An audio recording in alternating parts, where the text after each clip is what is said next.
Vamos então conversar com o Luiz Zanin, jornalista cultural, crítico de cinema, sempre com a gente às sextas, também aqui no Bom para Todos. Tudo bom, Zanin? Como você está? Tudo bom, Tran? Tudo bem, tranquilo, tudo bem por aí? Tudo bem também. Eu adoro quando chega essa época do ano que a gente fala sobre o É Tudo Verdade, sobre o festival, porque os documentários são sensacionais, né? É muito bacana. Zenin trouxe algumas dicas aqui pra gente, eu dei uma olhada nos trailers, muito legais. E vamos começar por aí, então. Eu prometi, Zenin, tudo dando certo, a gente falar sobre o É Tudo Verdade, trazer dica de cinema e chegar no streaming, tá bom? Vamos ver se a gente consegue, então, dar pelo menos uma diquinha de streaming também. Mas vamos lá, vamos Eu, começar com o Festival É Tudo Verdade, que termina agora no sábado, e no domingo tem as sessões com os vencedores. O Internacional às 4 da tarde no domingo, e o Brasileiro às 18 da tarde também no domingo, no Itaú, Espaço Itaú de Cinema, que fica ali na Rua Augusta. É gratuito e os ingressos são entregues uma hora antes. A gente começa por Veríssimo, que é um documentário sobre Luiz Fernando Veríssimo, e o trailer é sensacional, né? Vocês vão dar uma olhada, mas é esse senhorzinho saindo sem ser apresentado, né? E daí a legenda fala ali, é considerado autodeclarado, autoproclamado o homem mais tímido do mundo, né? E ele sai pela porta, ele não sabe o que fazer, é muito engraçado. E você fica sabendo que é veríssimo ali, né? Esse senhorzinho prestes a completar 80 anos de idade, muito bacana. Fale mais sobre o documentário, Zenin. então, esse é um documentário do Ângelo Defante, e ele encara esse desafio, que é um desafio assim muito grande, de você fazer um documentário, fazer um perfil de uma pessoa que é extremamente lacônica, extremamente econômica com as palavras. Ele é mais do que tímido, ele resume tudo. Às vezes o cara faz uma pergunta enorme para ele, ele responde com duas ou três palavras assim. Então isso cria um problema muito sério para o documentarista. E a estratégia do Defante é o seguinte: ele acompanhar o cotidiano do Luiz Fernando Veríssimo nos 15 dias que antecederam ao aniversário de 80 anos dele. Isso já tem alguns anos, esse documentário, né? essa captação de imagens. O documentário é novinho, porque o Veríssimo hoje ele está com, se não me engano, ele está com 87 anos para fazer 88 e está retirado. Ele foi um colunista brilhante, né? Ele tinha colunas em vários jornais, tinha no Jornal Estado de São Paulo, tinha na Zero Hora de Porto Alegre e tal. E colunas magníficas, né, Thalita? Eu era o maior fã das colunas do Luiz Fernando Veríssimo. Uma vez, eu até, você me perdoe, assim, contar uma pequena história. Eu li uma coluna do Luiz Fernando que me deixou tão impressionado, porque era uma coluninha pequenininha no jornal, um espaçozinho pequenininho ali, e eu fiquei tão chapado com a coluna. Sabe o que eu fiz? Eu transcrevi aquilo para o computador para ver quantos caracteres que ele tinha utilizado para escrever tudo aquilo que ele tinha feito, né? E deu 2.200 caracteres. A partir desse dia, eu falei: eu nunca mais me queixo de falta de espaço no jornal. Se esse cara é capaz de escrever o mundo inteiro em 2.200 caracteres, eu, pelo menos nos 4 ou 5 mil que me dão, eu tenho que fazer alguma coisa.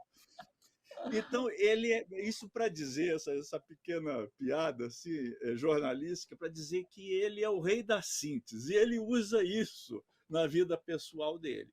E que acaba colocando um problema para o documentarista. E como é que ele se vira? Ele faz um documentário que a gente chama de observacional, que ele é muito mais baseado, embora tenha as tentativas de entrevista com o Veríssimo, né? Ele é muito mais baseado assim, na captação de imagens, de sons do cotidiano do Veríssimo, na casa dele, principalmente, que é a casa dele em Porto Alegre, que é uma casa antiga que pertenceu ao pai dele, que é o Érico Veríssimo, enorme escritor brasileiro, Érico Veríssimo, né? Autor de vários clássicos da literatura brasileira, né? O Tempo e o Vento, que foram adaptados para cinema, adaptados para televisão e tudo mais. E a gente vê o Luiz Fernando cercado, né, de filhos, da mulher dele, né, que é muito mais falante do que ele, né, que é a dona Lúcia, de netos, né? E em algumas outras ocasiões nas quais ele se solta um pouquinho mais, por exemplo, em palestras, né? Ele é convidado para participar de uma mesa redonda de literatura, tal. E aí ele parece que, estimulado pelo público presente, ele se solta um pouquinho mais. Mas a verdade é o seguinte, que se você prestar atenção nas poucas palavras do Veríssimo, elas exalam uma sabedoria tão grande que a gente não encontra, às vezes, no palavrório extenso de muita gente por aí. Então, esse é um documentário que é um retrato modesto de um personagem enorme, assim, de um talento múltiplo com as palavras, né? Ele escreveu vários romances, foi cronista durante muitos anos, ele tinha nos escritos dele assim uma visão muito politizada da realidade, né? Muito lúcida da realidade, e isso, agora que ele parou de escrever, isso nos faz muita falta, né? E a gente mata um pouco da saudade conhecendo o cotidiano, um pouco do cotidiano, pelo menos, desse fabuloso escritor brasileiro, que eu admiro muito, muito, muita gente admira, muita gente fala, eu tenho só um desejo fácil, eu só queria escrever como Luiz Fernando Veríssimo, só isso, né? Mas é muito isso. bom. Que bacana, que desafio para esse documentarista, de fato. Mas também acho que essa observação da vida do Veríssimo também aproxima a gente desse ser humano, né? De quem ele é. Então, Exatamente, bacana, né? Porque que para bacana. nós, como ele nunca foi dado a muitas expansões, a grandes entrevistas e Sim, tudo mais, para nós, o Luiz Fernando Veríssimo era uma escrita, era um mestre sim, das palavras. E agora a sim. gente conhece um pouquinho da intimidade dele, como ele se relaciona com a família, tal, com a netinha, que é uma graça, que fala 10 vezes mais que o avô, tal. Mas é muito, muito interessante nesse sentido da aproximação da intimidade de uma pessoa que é tão discreta assim, né? Que bacana, demais. Vamos para o próximo, vamos falar agora sobre o documentário sobre a Fernanda Young, Foge-me ao Controle, que é uma personagem assim também importante, principalmente para esse mundo feminino, né? Uma escritora que traz muito do que é ser libertário, né? Eu sempre a admirei muito, assim, e realmente teve uma morte muito precoce. Então, conta mais sobre o documentário, o impacto que ele cria, inclusive. Então, é um documentário de uma documentarista que eu gosto muito, que é a Suzana Lira. A gente já se referiu algumas vezes aqui a ela, né? Ela é autora de um filme que eu gosto muito, que se chama A Torre das Donzelas, sobre as prisioneiras políticas da época da ditadura, entre as quais havia a Dilma Rousseff, né? E ela também é uma pessoa muito politizada. Ela fez um documentário anterior, o ano passado ela fez um documentário anterior, que era uma busca dela pelo pai, que ela nunca conheceu, porque era um ativista latino-americano que, de passagem pelo Rio de Janeiro, conheceu a mãe dela, tiveram um relacionamento e tal, e depois ele partiu, saiu do Brasil e parece que nunca mais se encontraram. Então ela vai em busca desse pai ao Equador para ver se ela encontra os traços. Então ela tem um tipo de obra assim muito interessante, muito ligada à política. Dessa vez ela vai fazer uma espécie de documentário que seria uma espécie de um ensaio poético sobre a Fernanda Young, que, como você disse, teve uma morte precoce, tinha uma série de atividades, ela escrevia muito e era uma pessoa assim muito midiática, né? Participava de programas de televisão, escreveu o roteiro dos Normais, aquele filme, série também de televisão, né? Era uma pessoa múltipla assim, né? E tinha uma atitude assim que agradava a algumas pessoas, mas desagradava também a outras, que sentiam como muito arrogante, às vezes muito agressiva. Ela nunca estava naquele lugar assim que todo mundo espera que uma pessoa midiática e com muita aparição, assim, com muito destaque na mídia, tenha. As pessoas que tentam jamais ofender as pessoas que estão a seguindo, e ela não tinha papas na língua, não tinha, falava o que dava na cabeça e tinha um comportamento, como você disse, libertário, mas que desagradava muita gente também ao mesmo tempo. Esse filme é um ensaio poético, quer dizer, ele não se baseia em especialistas, vamos dizer, que vão opinar sobre a obra dela, mas sim a própria Fernanda Young que entra em cena através das múltiplas gravações que ela tem. Isso não faltou material para documentarista, porque como ela foi uma figura muito midiática e contemporânea nossa, né, ela tem toneladas e toneladas de coisas gravadas, né? Bastava apenas entre aspas, montar esse material e fazer dele um ensaio poético sobre a personagem. E aí reside toda a dificuldade de você fazer um negócio desse com uma personagem múltipla. Então, é realmente um ensaio poético. E eu te confesso que eu não conheço direito a obra dela. Eu conheço alguns filmes, algumas séries que foram baseados em roteiros dela. Os programas que ela fazia eu não acompanhava, às vezes via declarações dela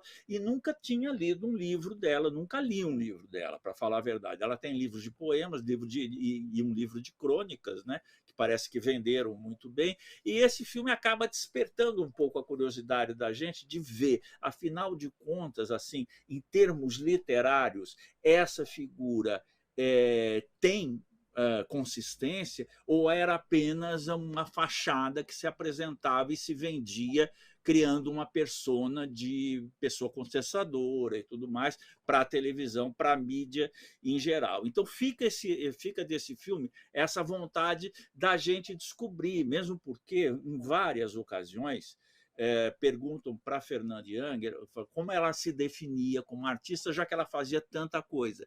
E ela falou, várias vezes nesse documentário, a gente vê ela dizer: eu sou uma escritora. Basicamente, eu sou uma escritora, e ela diz que desde a infância dela, ela sabia que ela ia ser uma escritora, apesar dela ter sofrido com dislexia na infância. Então, ela supera isso e se torna uma escritora bastante prolífica. Ela tem, parece que mais de 15 livros publicados, né, que estão em catálogo aí. Então é um filme de descoberta, é um filme muito bonito e arrojado do ponto de vista estético, para te falar a verdade, né?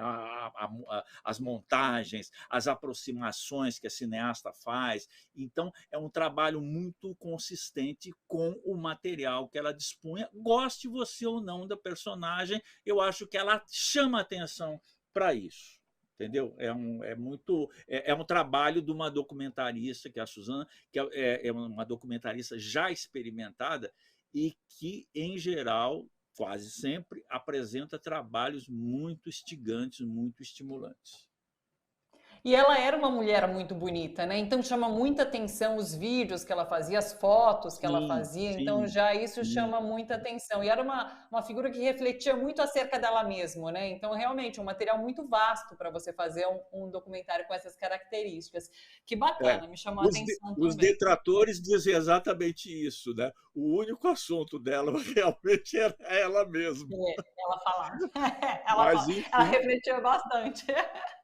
E questionava, né? Nesse sentido de questionar o é, papel da não mulher, se a pode agradar escritora. a todo mundo, né? Nunca dá, né, Zanin? Bacana, vamos em frente. A gente fala agora sobre Tesouro. Eu não sei o nome, é Naterer? Naterer, do Renato Naterê Barbieri. é um É acerca nome. de um material que foi levado para a Suíça por uma pessoa que pesquisava o Brasil, e trata-se de um acervo agora gigantesco, com muito material indígena, inclusive aqui do Brasil, né? Conta mais para a gente, Zanin. Eu fiquei muito curioso com esse documentário, muito bem impressionado, embora ele seja um documentário de feitio clássico, assim, não apresente grandes novidades do ponto de vista da linguagem cinematográfica, mas a história que ele traz E era uma história que eu e a maior parte das pessoas que estavam no cinema ignoravam, né? Sim. E é uma história de uma importância incrível para a cultura brasileira, para a própria história brasileira, né? Que é a presença em nosso país desse naturalista austríaco, que é o Johann Natterer, eu acho que é assim que fala. Ele teve aqui, Thalita, e ele veio para cá numa expedição mandada pela Áustria para coleta, para conhecimento e para coleta de exemplares dessa terra, na época ainda bastante desconhecida, que era o Brasil. Né? Ele vem aqui em 1817 e ele acaba ficando 18 anos no nosso país. Né? E ele faz uma coleta de materiais assim extraordinária, mas de tudo, entende? Quer dizer, é bicho que ele empalhava, insetos e itens da cultura indígena que ele ia mandando para, para a Áustria. Né? E hoje isso está extremamente bem conservado, são mais de 50 mil itens da coleção Natterer no Museu de Viena, no Museu de História Natural de Viena. É uma coleção preciosa, preciosíssima da nossa fauna, da nossa flora e, sobretudo, da cultura dos nossos povos originários. Então, o documentarista vai a Viena para visitar esse museu, né? E leva um indígena para ver alguns utensílios da própria cultura dele de 200 anos atrás. E ele fica extremamente surpreso e extremamente emocionado, porque ele por exemplo, ele pega uma espécie de uma flauta longuíssima, feita em madeira, tem um nome específico que eu não vou me lembrar, que é um instrumento musical, né? E ele toca um pouco, aquilo está perfeitamente conservado. E ele diz, lá na nossa comunidade, nós já não fazemos isso aqui, não sabemos fazer. E isso com vários outros itens. Quer dizer, a questão é a seguinte, né? Um pesquisador europeu vem ao Brasil, né? Leva esse material todo para lá, né? E nós não temos mais cópias desse material aqui. E se coloca aquela velha questão, que é uma questão que está sendo discutida hoje, quando se põe na parede a noção do colonialismo europeu e tudo mais, de se essas peças que foram subtraídas dos países devem permanecer nos museus europeus ou devem voltar para suas terras de origem. Há uma discussão enorme sobre isso, né? Porque muita gente diz o seguinte também, se essas peças não tivessem ido para os museus europeus, onde são conservadas com toda a tecnologia, com todo o cuidado, talvez elas não mais existissem. Né? Mas você já viu a discussão que dá esse tipo de filme, esse tipo de constatação. É coisa que está sendo discutida hoje na Europa. Né? Você vai nos museus europeus, em Londres, em Paris, você vai ao Louvre, em Paris, por exemplo, você entra nas salas de Egito, por exemplo, você tem assim uma imensidão de peças que foram levadas do Egito para a Europa. Né? Você tem numa praça em Paris, tem um obelisco egípcio enorme no meio da praça, né? A Place de la Concorde, né? Você vai lá, você passa e você vai ver aqueles hieroglifos egípcios que foram trazidos na época napoleônica, foram trazidos do Egito para a França. Né? Então, essa é toda uma discussão nesse documentário que é riquíssimo do ponto de vista cultural. Né? E esse cara, esse Natterer, você não pode dizer isso era um mero ladrão austríaco. Não, ele veio ao Brasil, ele se apaixonou pela cultura brasileira e ele se casou com uma indígena. Eles voltaram depois, foram para a Europa, tiveram filhos. E uma das filhas desse casal, do Natterer, com uma indígena brasileira, se tornou uma baronesa do Império Austro-Húngaro. Tá? Uma pessoa conhecidíssima. Então a história é curiosíssima e feita assim de uma maneira didática que você entende perfeitamente todos esses passos dessa relação complexa, né, entre a cultura eurocêntrica, europeia, que acha que o mundo está à sua disposição e deve ser explorado por eles, que afinal de contas eles são os civilizados, tá? E nós não somos, né?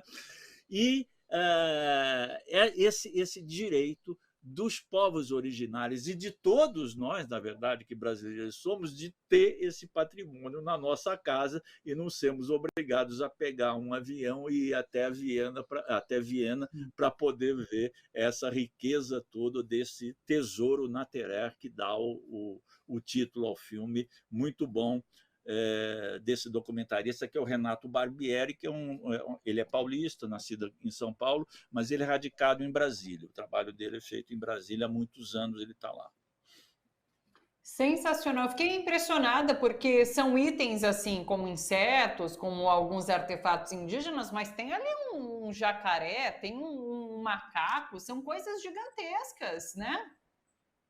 Coisas gigantescas. E o que mais me impressionou mesmo foram os utensílios e objetos artísticos das tribos originárias, porque esses realmente têm cocares fantásticos lá, é coisa assim. Esse instrumento musical tá ali, é impressionante essa flauta que ele toca, porque deve ter uns 3 metros de comprimento, ele não consegue nem segurar, você tem que apoiar no chão, assim, né? E outros instrumentos musicais e coisas, utensílios domésticos para cozinha, tal, é uma coisa assim, é de uma riqueza etnográfica assim, incalculável. Justamente, eu nem sabia da existência disso. Você vê a ignorância, né? E o bom do documentário é que ele nos abre os olhos para esse tipo de coisa. Sensacional, que demais. Zanin, a gente vai até as 4h05, portanto temos 8 minutos. Para onde você quer ir? Deixa eu ver se tem mais algum documentário que eu gostaria de falar aqui. Vou falar rapidinho desse Um Filme para a Beatriz, da Helena Solberg, que é uma documentarista muito importante, né? E é curioso porque Um Filme para a Beatriz, quem é essa Beatriz? Beatriz é uma italiana que um dia descobriu uma latinha de filmes na escola onde ela trabalha, e era um filme da Helena Solberg, era o primeiro documentário da Helena Solberg, de 1966. E ela conseguiu descobrir o endereço da Helena Solberg, escreveu para ela, né, dizendo: olha, eu descobri o seu filme, uma cópia intacta, assisti o seu filme, fiquei muito curiosa e queria te fazer uma pergunta. Como é que está a situação das mulheres no Brasil hoje? Só isso que ela queria saber. E isso porque esse primeiro documentário da Helena era um documentário que se chama A Entrevista, de 1966, como eu falei. E ela entrevista pessoas, mulheres, né, para saber o que essas mulheres de 1966, moças, pensam a respeito do casamento, do amor livre, da liberdade de fazer o que querem, de trabalhar, de ter uma profissão, tudo mais, tantos anos atrás, né? E esse documentário é muito inovador. Ele é um documentário considerado um dos pioneiros do documentário no cinema novo, sendo que a Helena pode ser considerada a única representante mulher nesse clube do Bolinha fechado, que era o cinema novo, que tem muitos méritos, mas era um clube masculino fechado. E ela era uma documentarista que se afirma nesse meio. Depois a Helena, ela vai para os Estados Unidos, se radica nos Estados Unidos, tem um interesse pela América Latina, faz vários documentários sobre a América Latina. Depois ela volta para o Brasil e tem um documentário muito inovador sobre a Carmen Miranda. É tão inovador, isso no começo dos anos 90. Eu assisti esse documentário dela num festival de Brasília, no começo dos anos 90, que ela usa uma pessoa trans para interpretar a Carmen Miranda. Isso naquele tempo. Hoje não chamaria tanta atenção. Naquela época, 30 e poucos anos atrás, chamou atenção. E ela escreveu um filme, dirigiu um filme chamado Vida de Menina, que é um livro baseado nas impressões de uma menina, Helena Morley, sobre a Diamantina da época da colônia ainda brasileira, né? Então, ela é uma documentarista muito importante. E ela faz essa pergunta